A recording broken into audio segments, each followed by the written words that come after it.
Alright, at this point, Dayan, syempre para sa lahat ng mga naghahanap ng mga wedding gowns and wedding services na perfect for their wedding day, tunghayan natin yan dito lamang sa ating special feature. Magmula sa mga paniniwala hanggang sa mga gagamitin at susuotin, talagang pinaglalaanan ng mga Pilipinong magsing-irog ang panahon ng kanilang pag-iisang dibdib. Bilang pagbibigay payo ay pinuntahan ng Good Morning Boss ang iba't ibang lugar sa Metro Manila para makumpleto ang inyong dream plans for unforgettable wedding as we look for your dress, suit, souvenirs, and flowers. Gowns, barong at Amerikano pa lang ay pinagkakagastusan na ng malaki. Yan ang offering ng isang bridal boutique na nag-o-offer ng ready-made, designed, and ordered gowns. Usually, mga high-end, yun yung sinasabing either ruffled skirt like this, and then merong embroidery. Usually, yung pinaka-mahal na naipapresyo namin so far is yung embroidery na top, and then ruffled skirt. Meron kami, price namin is nasa 12,000. Meron ding umaabot ng nasa 26, 27 na ready-made gown. Binabenta namin siya for mas murang halaga. Kami na bahala sa alterations ng gown. Pag made to orders, it usually starts at 18,000. Depende sa design, kung depende sa material na gusto niya. For made to orders, safe period is 2 to 3 months kung bridal gown lang. Kaya naman yung kung medyo gahol sa oras, titingnan namin kung kakayanin. Hindi mawawala ang pinya, barong at coat and bow tie. We prefer it to be tailored. Kumbaga, susukatan namin yung client, pati yung pants kasama. Yung sa barong, start namin sa husi with pants is 3,500. Pinya with pants is 6,500. Pero meron pang mga hybrids ng pinya, like pinya cocoon, pinya silk, may ganun pa. So, sa suits, we have ready-mades, pero iba-iba rin yung presyo. We will start just for made-to-order na suit.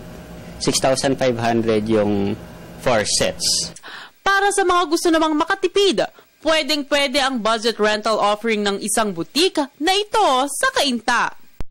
Dahil halagang 10,000 pesos ay maaari ng rumenta ng damit para sa buong entourage kasama na ang bride and groom. Meron kaming special offer, all-in na yun, pati mga nanay, tatay, bridesmaid, lahat-lahat na.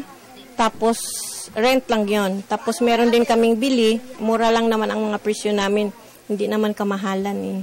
Wedding gowns, groom, tapos bridesmaid, flower girls, maid of honor, secondary sponsor, tapos kasama na yung mga nanay at tatay doon. Kasama na lahat, pati mga lalaki. Kung Amerikana medyo mataas, ng 5,000. O yung barong, 10,000, ganon. Kasama na yun sa package. Maraming discount. Yung iba mga nirecommend, natural, mayroon talagang discount sila. At saka yung mga kapitbahay, kaibigan. Tulad ng ibang bridal store, marami ding kulay at design ng wedding gowns and suit na pagpipilian. Mga bagong design, mga magaganda at saka yung mga bagong design talaga. Kasi hindi na kami gumagamit ng mga satin. Ang ginagamit namin mga net, yung mga laces. Kung tutusin, halos papatak lang ng 200 ng rental, bultuhan.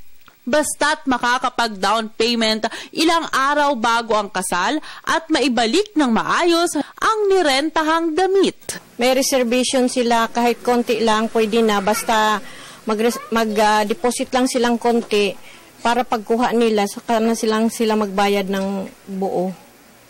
Sa Bulaklak naman, na pangkasal tayo mapunta. Siyempre, dumayo pa kami ng Dangwa para alamin kung magkano na ang flower arrangement sa isang wedding. Karaniwan po sir, mga tulips, Ecuadorian rose, gerbera, paper roses, mga stargazer. Normal lang naman, bali kasama na lahat-lahat, mga 20,000 ganun. Yung simbahan po tapos reception, bali abutin kayo ng 15,000 po. Mas makakamura sa Dangwa dahil kung mas marami ang mabibiling bulaklak, ay mas kinokonsidera ang discount na pwedeng makuha.